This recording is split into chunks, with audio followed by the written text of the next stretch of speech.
Assalamualaikum warahmatullahi wabarakatuh. Perkenalkan, nama saya Risma Sesilawati dengan NIM NH0119066 kelas A2 tahun 2019. Kali ini saya akan memaparkan materi mengenai tentang sejarah perkembangan bekam, anatomi bekam, titik bekam, dan terapi bekam. Selamat menyaksikan. Sejarah terapi bekam yaitu pengobatan paling tua kerajaan Sumeria, Babilonia, Mesir, Sabah, Persia menurut zaman Rasulullah, kurun waktu abad 18. Sejarah terapi bekam. Zaman Rasulullah menggunakan tanduk kerbau atau sapi. Cina dikenal dengan perawatan tanduk, sedangkan Eropa menggunakan lintah.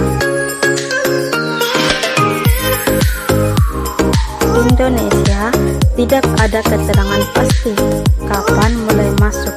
Hanya saja dijelaskan bahwa terapi ini dibawa oleh penyebar Islam yang masuk ke Indonesia zaman sekarang sesuai kaidah ilmiah.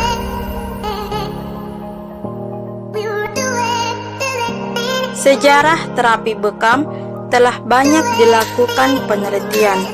Ini adalah salah satu contoh jurnal yang dilakukan dalam penelitian. Terapi bekam dalam Islam dikenal dengan istilah hijamah, sedangkan dalam bahasa Inggris blood cupping atau cupping terapi. Dalam bahasa Mandarin disebut PH Haukuan. Untuk Indonesia sendiri tetap menggunakan istilah bekam. Bekam merupakan suatu tindakan membuang darah statis atau toksin dari dalam tubuh melalui permukaan kulit. Hijamah, pekerjaan orang yang berpraktik bekam. Al-Hajim atau Al-Hajam, orang yang melakukan bekam.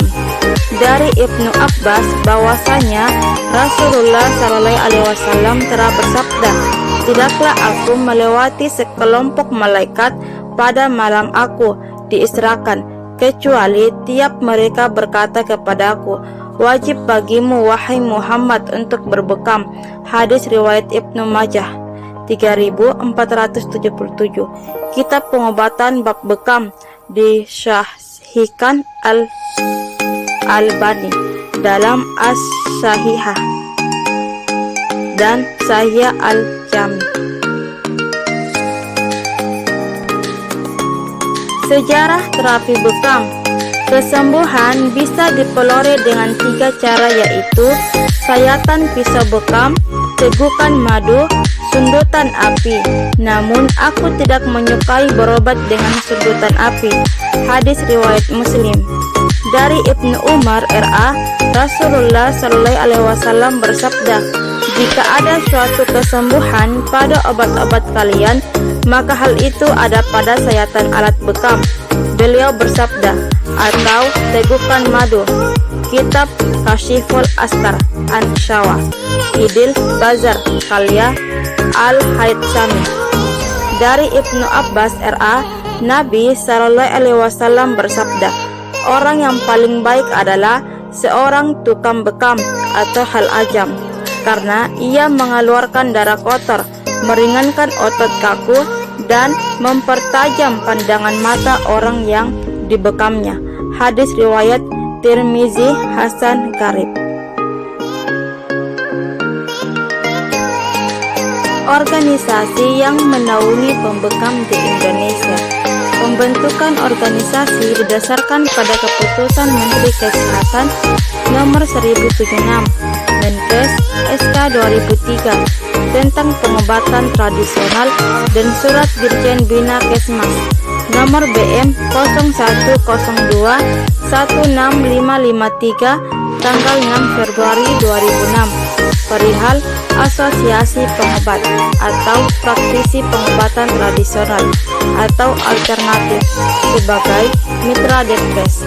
Perkumpulan Bekam Indonesia atau PBI merupakan mitra resmi Departemen Kesehatan Indonesia dan selanjutnya mendapatkan pengesahan oleh negara RI melalui Kementerian Hukum dan HAM, yaitu HU 0001-855 AH 0107/2015.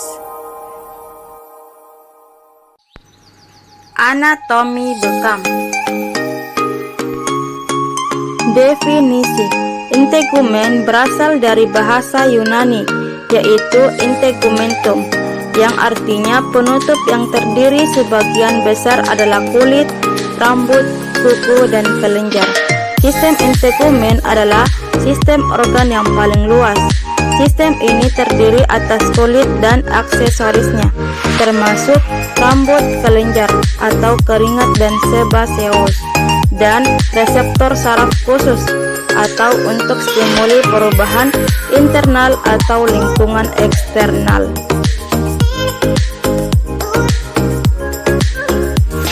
Anatomi sistem integumen. Epidermis. Epidermis sering kita sebut sebagai kulit luar. Dermis menjadi tempat ujung saraf perasa, tempat keberadaan kandung, rambut, kelenjar keringat, kelenjar-kelenjar palit atau kelenjar minyak, pembuluh-pembuluh darah dan getah bening, dan otot penegak rambut atau musculus arrector pili. Dan subkutan atau hipodermis. Jaringan subkutan atau hipodermis merupakan lapisan kulit yang paling dalam. Epidermis. Epidermis tersusun atas lapisan melanosit, sel Langerhans, sel Merkel, keratinosit. Keratinosit terbagi menjadi beberapa bagian, yaitu stratum corneum, stratum lucidum, stratum granulosum, stratum spinosum, dan stratum basal. Dermis. Lapisan ini terbagi atas lapisan papilari. Di lapisan ini juga terdapat sejumlah kecil elastin dan kolagen. Lapisan ini berbentuk gelombang yang terjulur ke lapisan epidermis untuk memudahkan kiriman nutrisi ke lapisan epidermis yang tidak mempunyai pembuluh darah. Lapisan retikular merupakan lapisan tebal dan terdiri dari jaringan penghulung padat dengan susunan yang tidak merata. Disebut lapisan retikular karena banyak terdapat serat elastin dan kolagen yang sangat tebal dan saling berangkai satu sama lain menyerupai jaring-jaring. Subkutan. Jaringan subkutan atau hipodermis merupakan lapisan kulit yang paling dalam. Lapisan ini terutama berupa jaringan adiposa yang memberikan bantalan antara lapisan kulit dan struktur internal seperti otot dan tulang. Banyak mengandung pembuluh darah, pembuluh limfe, dan syaraf. Juga terdapat gulungan kelenjar, keringat, dan dasar dari folikel rambut. Jaringan ini memungkinkan mobilitas kulit, perubahan kontur tubuh, dan penyekatan panas tubuh. Fisiologi sistem integumen ada 6, yaitu fungsi proteksi, fungsi absorpsi, fungsi sekresi, fungsi persepsi, fungsi pengaturan suhu tubuh atau termoregulasi, dan fungsi pembentukan vitamin D. Patofisiologi bekam. Bekam adalah penyedotan lokal darah dari sayatan kulit kecil. Sebelum dilakukan proses bekam, sebaiknya kulit yang akan dibekam dilakukan pijatan relaksasi agar titik area bekam tidak tegang. Di proses pengkokaan terjadi pelebaran pembuluh darah yang disebut vasodilatasi. Saat penerikan kop, kulit dan jaringan dibuat hampa udara atau hipoksia guna untuk mengaktifkan infus bioelektrik pada titik bekam atau motor point agar saraf di permukaan kulit ini menghantarkan rangsangan ke korus posterior, medulla spinalis melalui saraf A delta dan C, serta tractus spinota lamicus ke arah talamus yang mengeluarkan endorfin. Talamus meneruskan rangsangan ke ginjal sehingga ginjal mengeluarkan hormone erythropoietin atau EPO. Lalu ginjal meneruskan ke sumsum tulang untuk memproduksi sel-sel darah baru. Mikrotrauma. Mikrotrauma adalah rangsangan nyeri oleh perlukaan ringan saat bekam, menyebabkan terjadinya pengiriman sensor oleh motor neuron ke talamus untuk diteruskan melalui serabut saraf aferen simpatis agar terjadi pelepasan ACTH, kortison, endorfin, enkefalin, dan faktor humoral atau hormon lainnya.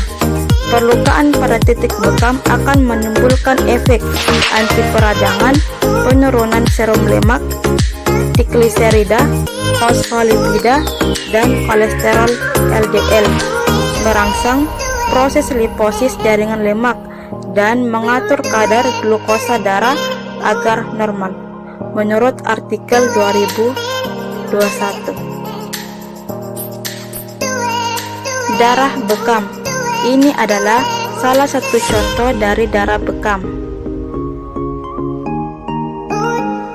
Beberapa penjelasan mengenai darah bekam sebagai berikut, yaitu 1. Kandungan leukosit hanya 1/10 dalam darah hijama. 2. Eritrosit memiliki bentuk yang ganjil dan mampu melaksanakan tugasnya. Karena itu sel-sel eritrosit yang ganjil ini akan menghilang dengan sendirinya yang disebut darah kotor. 3. Oksidasi tetap terjaga karena dalam darah ada oksigen dan terjadi imbas suhu tubuh. 4. Dalam darah hijama juga terkandung oksidan dari sekresi kelenjar 7 jaringan atau yang mengendap di dalam tubuh, bukan hanya toksin dari kontaminan atau tercemar. 5. Semua sel darah merah dalam darah bekam memiliki bentuk yang aneh. Artinya, sel-sel tersebut tidak mampu lagi melakukan aktivitas di samping penghambat sel-sel lain yang masih muda dan akra. Artinya, darah yang dengan bekam adalah sel darah yang sudah tidak berguna lagi. Titik-titik bekam. Titik bekam Nabawi, yaitu 1. Dari Ibnu Abbas RA berkata, Rasulullah SAW berobat dengan hijama ketika beliau sedang ihram. Hadis riwayat Bukhari. 2. Dari Anas bin Malik RA, dia bercerita, Nabi SAW pernah berbekam ketika beliau tengah berihram karena rasa sakit yang beliau rasakan di kepalanya. Atau Sahih Ibnu Husaimah karya Al-Asami. 3. Dari Anas RA berkata bahwa Nabi SAW pernah berbekam ketika beliau tengah berihram di bagian punggung kaki beliau karena rasa sakit yang ada padanya. Atau Sahih Ibnu Husaimah karya Al-Asami. 4. Dari Ibnu Abbas RA berkata, Rasulullah SAW berobat dengan hijama ketika beliau sedang puasa. Hadis riwayat Bukhari. Dari Abdullah bin Buhaina RA, dia bercerita, Rasulullah SAW berbekam di bagian tengah kepalanya sedang beliau di tengah berihram karena pusing yang beliau rasakan. Hadis riwayat Bukhari. 6. Dari Ibnu Umar RA, dia bercerita, Nabi SAW pernah berbekam di kepalanya dan menyebutnya dengan Ummu Muqits atau kitab Al-Fawaid dinilai hasan oleh Al-Albani. 7. Dari seseorang dia bercerita, Rasulullah SAW bersabda, tidak batal puasa orang yang muntah atau orang orang yang bermimpi atau basah, dan tidak juga orang yang berbekam. Hadis riwayat Abu Dawud, Ibnu Khuzaimah, sanad hasan oleh Al-Albani. 8. Dari Jabir RA, dia bercerita, sesungguhnya Nabi SAW jatuh dari kuda beliau dan menimpa batang pohon sehingga kaki beliau patah. Waqi RA berkata, sesungguhnya Nabi SAW berbekam di bagian kaki yang terkilir, atau Syahih Sunan Ibnu Majah karya Al-Albani. 9. Dari Jabir RA, Nabi SAW pernah berbekam karena kakinya tersandung atau terkilir, atau Syahih Ibnu Khuzaimah.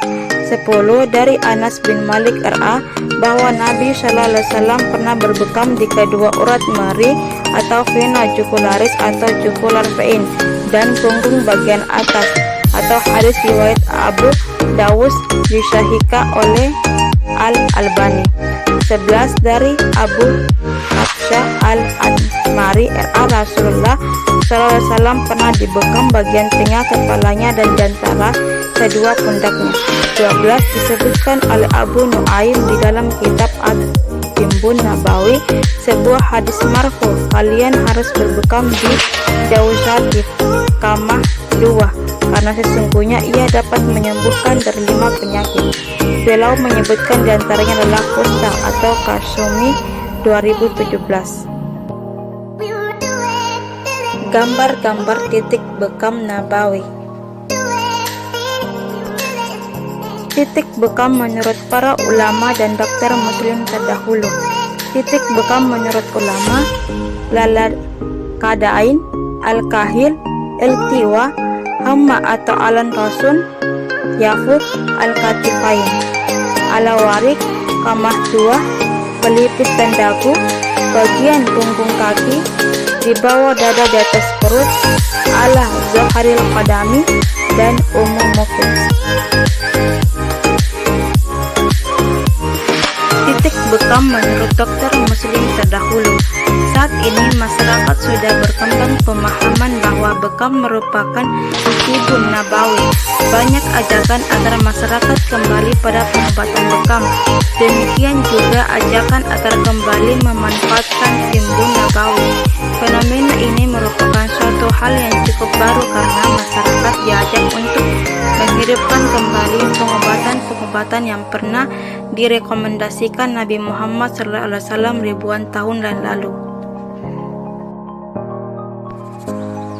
Titik bekam berdasarkan kajian anatomi fisiologi tubuh, yaitu titik pada kepala, titik pada al-aqdain, titik pada al-kahil, titik pada pundak atau al-katifain, titik pada dagu atau pelipis, titik bekam di bawah dada di atas perut, titik pada balikat kanan dan kiri, titik pada urat meri atau jugular vein, titik pada pergelangan tangan, titik di antara kedua mata kaki.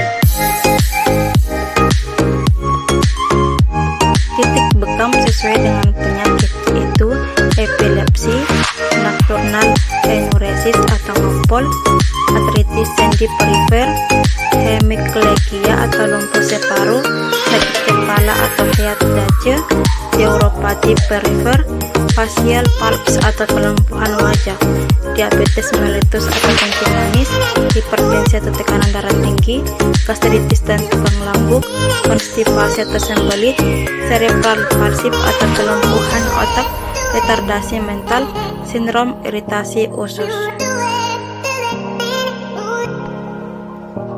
bronkitis kronis, hepatitis, jantung koroner atau koronari arteri, insufisiensi, prostatitis, sinusitis, laringitis, psoriasis, nyeri haid atau dysmenorrhea, kemanduran pada wanita atau family infertility, haid atau amenorrhea, katarak, tonsillitis, alopecia areata atau kebotakan. Terapi bekam. Pemeriksaan awal dan administrasi pasien. Pengkajian merupakan langkah awal yang wajib dilakukan sebelum memberikan terapi pada pasien. Mengetahui status kesehatan pasien menentukan apakah terapi bekam dapat diberikan atau tidak.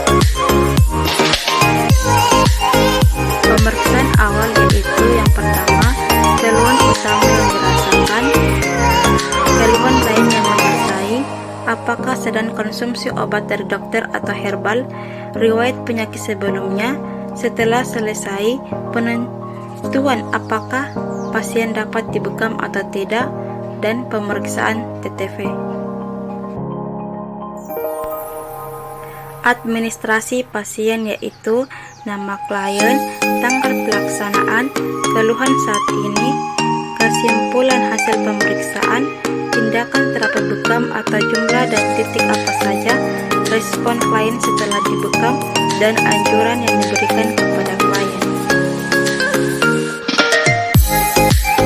SOP teknik bekam yaitu kop bekam, pompa bekam, lancet devis, lancet atau jarum steril, nampan atau near beken, sarung tangan, masker, apron, baju pasien, kacamata Google, minyak herbal, dan kasa. Gambar alat-alat bekam. Ini adalah semua gambar alat-alat bekam. Dan ini juga gambar alat-alat bekam.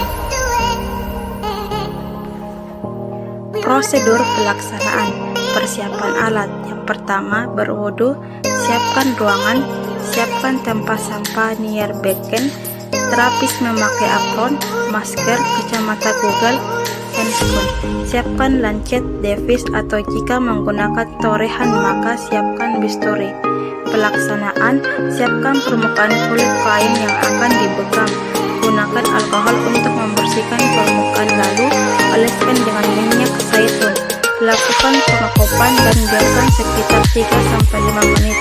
Buka kop dan lakukan perlukaan lalu lakukan pengekopan kembali. Setelah kop dipasang kembali, biarkan 3-5 menit hingga darah keluar dan ditampung di alas kop. Buka kembali kop dan telah menampung darah dan bersihkan dengan kasa.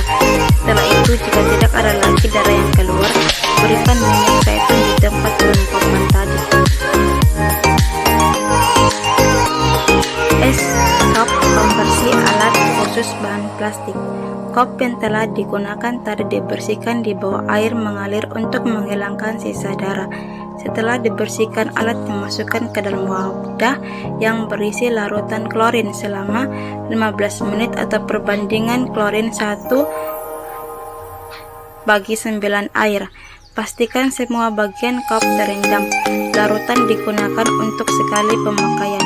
Setelah 15 menit, kop dicuci menggunakan sabun antiseptik atau deterjen, lalu dibilas menggunakan air bersih kemudian tiriskan.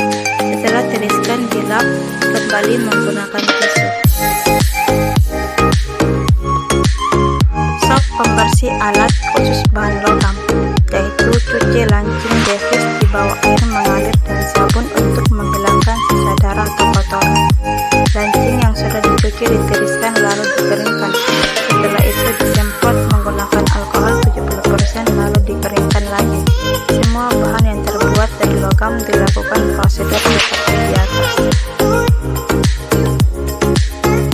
Sop pembersih ruangan bekam yaitu semprot tempat bekam dengan alkohol 70%, lap dengan kain bersih hingga kering, semprot celemek dengan alkohol 70% lalu keringkan. Lantai ruang bekam harus dibersihkan menggunakan alat pel dan cairan yang mengandung karbon. Kriteria ruangan bekam yang baik yaitu bersih, tidak terlalu dingin, hangat lebih baik, cukup cahaya dan menjaga privasi pasien. Sop pengolahan limbah. Semua limbah infeksius yang tajam disatukan ke dalam kantongan berwarna kuning dan dimasukkan ke dalam tempat penampungan sementara. Limbah tajam dimasukkan ke dalam safety box. Limbah infeksius yang telah dikumpulkan tadi dapat dibakar di wadah tertutup atau bekerja sama dengan perusahaan pengolah limbah. Not dilarang kelas membuang limbah medis bersama dengan sampah rumah tangga. Larangan dalam bekam. Larangan karena bagian tubuh yang berbahaya yaitu wanita hamil, tepat di bagian feses, lubang tubuh alami seperti hidung hidung, mata, telinga, puting susu, kelamin. Bagian leher depan dan samping atau vena jugularis, bagian-bagian limpatik, terdapat tumor, permukaan yang luka atau infeksi, penderita yang mengalami edema. Larangan dalam berbekam. Larangan karena menderita penyakit tertentu, yaitu A. Penderita diabetes yang tidak terkontrol, B. Penurunan kesadaran, C. Tekanan rendah, D. Infeksi kulit yang merata, E. Dehidrasi, F. Gagal ginjal, G. Wanita menstruasi, H. Vertigo, I. Tidak kooperatif, J. Dalam kondisi kenyang,